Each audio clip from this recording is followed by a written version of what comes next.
మనిషి శరీరంలో ఉన్నటువంటి ప్రధానమైనటువంటి పెద్ద అవయవాలు ఒక మెదడు తప్పించేస్తే పక్కన పెట్టేసి మెదడు చేయడం అంటూ కుదరదు. దానికి ట్రాన్స్ప్లాంటేషన్ అది ప్రత్యేకంగా ఉన్నటువంటి పదార్థము. సో కాబట్టి కళ్ళు నేను చెప్పాను కదా, కళ్ళు అంటే మనం కార్నియా అంటాం. దాని కళ్ళు పైన నల్లటి భాగం పైన తెల్లటి పొర ఒకటి ఉంటుంది, తెల్లటి పొర, దాంట్లోంచి మనం చూడగలుగుతాం. ఆ రెండు కార్నియాలు, అలాగే గుండె, ఊపిరితిత్తులు, లివర్, కిడ్నీలు రెండు కూడా, అలాగే ఇప్పుడు బోన్ మ్యారో, బోన్స్, అలాగే ఇంతకుముందు చెప్పినట్టుగా గర్భసంచి లాంటివి చేస్తున్నారు ప్యాంక్రియాస్తో పాటుగా. అలాగే చేతులు కూడా ఇప్పుడు కొత్తగా కేరళలో కూడా చేతులు ట్రాన్స్ప్లాంటేషన్ చేశారు. చేయి పూర్తిగా తీసేసినటువంటి వ్యక్తికి కొత్తగా చేతులు అమర్చారు. చేతులు చక్కగా పనిచేయడం కూడా మొదలుపెట్టాయి. వేళ్లతో సహా కొన్ని ట్రాన్స్ప్లాంటేషన్ చేస్తున్నారు. లారింగ్స్ ట్రాన్స్ప్లాంటేషన్ ఇతర దేశాల్లో జరిగింది. లారింగ్స్ అంటే మనం మాట్లాడే ఉంటుంది, వాయిస్ బాక్స్ అంటాం మనం, దానికి సంబంధించింది కూడా ట్రాన్స్ప్లాంటేషన్ చేయగలిగారు.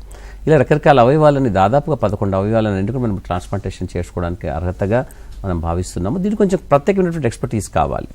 అంత సులభ సాధ్యమైనటువంటిది ఏమీ కాదు. అంటే మీకు ఒకే ఇచ్చేవాళ్ళు ఇస్తూ ఉంటారు. కానీ ఉదాహరణకి ప్యాంక్రియాస్ తీసుకుందాం. ప్యాంక్రియాస్ లాంటి ట్రాన్స్ప్లాంటేషన్ టైప్ 1 డయాబెటీస్ అంటే చిన్నపిల్లల్లో షుగర్ వ్యాధి వస్తుంటుంది, టైప్ 1 డయాబెటీస్ అంటారు.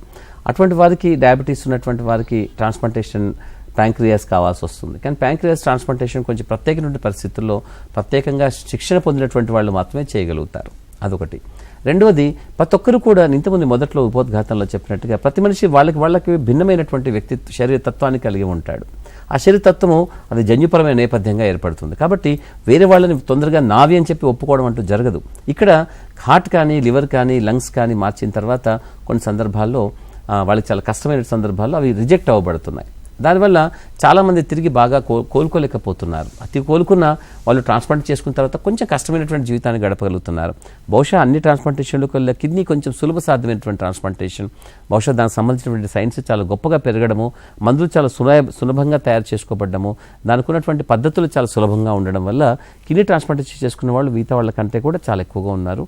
మన ప్రపంచంలో 40-50 ఏళ్ళు దాటినటువంటి వాళ్ళు, మన దేశంలో 30-40 ఏళ్ళు దాటిన వాళ్ళు, మన రాష్ట్రంలో 33 సంవత్సరాలు దాటిన వాళ్ళు, 37-40 సంవత్సరాలు దాటిన వాళ్ళు మన రాష్ట్రంలో కూడా ఉన్నారు, హైదరాబాద్ నగరంలో. అంటే ట్రాన్స్ప్లాంటేషన్ వాళ్ళకి ఒక సాధారణ జీవితానికి దగ్గరైనటువంటి ఒక మంచి జీవితాన్ని వాళ్ళకి ఇవ్వగలుగుతుంది ట్రాన్స్ప్లాంటేషన్ నిజంగా విజయవంతమైనప్పుడు. కాకపోతే కొన్ని సందర్భాల్లో ఇన్ఫెక్షన్స్ కానీ ఇతర కాంప్లికేషన్స్ కానీ వస్తాయి. మనిషి శరీరం పెరుగుతూ ఉన్నప్పుడు దానికి కేవలం ఒక జబ్బును అధిగమించాం, కానీ ఒక వృద్ధాప్యాన్ని అధిగమించలేము మనము. అంటే అవి సహజమైనటువంటి ప్రక్రియలు. అలా వెళ్తున్న క్రమంలో వయసుతో వాళ్ళు కొన్ని వేరే మార్పులు వస్తాయి. కాబట్టి ఆ మార్పుల రీత్యా వాళ్ళు వేరే కాంప్లికేషన్స్, వేరే జబ్బులు తెచ్చుకున్నప్పుడు వాళ్ళ కిడ్నీ కూడా పనిలో పనిగా పాడవుతూ ఉంటుంది. కానీ ఒరిజినల్గా ఆ కిడ్నీ పాడవాలని అనుకోదు. ఎందుకంటే ఒక 20 ఏళ్ల వ్యక్తికి మనం ట్రాన్స్ప్లాంట్ చేసినప్పుడు ఒక 60 ఏళ్ళ దాకా ఉందనుకోండి, అది 40 ఏళ్ళు పనిచేసినట్టే. కానీ ఒక 50 ఏళ్ల వ్యక్తికి చేస్తే ఒక 60 ఏళ్ళున్నా అది 10 ఏళ్లే పనిచేసినట్టు అవుతుంది. సో కాబట్టి ఒక వ్యక్తి ఏ విధంగా ట్రాన్స్ప్లాంటేషన్ చేసుకున్న తర్వాత చాలా ఏళ్ళు బాగుండడం సాధ్యమవుతుంది అనుకుంటే అది కేవలం వ్యక్తిగతంగా అతని వయసు ఎంత, అతను ఎంత బలంగా దృఢంగా ఉన్నాడు, ఎంత ఆరోగ్యంగా ఉన్నాడు, ఎంత చక్కగా తన శరీరాన్ని కాపాడుకునే అవగాహన అతనికి ఆరోగ్యం పట్ల కలిగి ఉంది, అతనికి ఉన్నటువంటి మంచి ఆరోగ్యపు అలవాట్లు ఏమిటి, వీటి ఆధారంగా ఉంటుంది. కానీ సైన్స్ మాత్రం అందరికీ ఒకే రకంగా ఉంటుంది, అందరినీ ఒకే రకంగా చూస్తుంది. ఒకరిని పెద్దగా మంచిగా చెడ్డగా చూడడం జరగదు.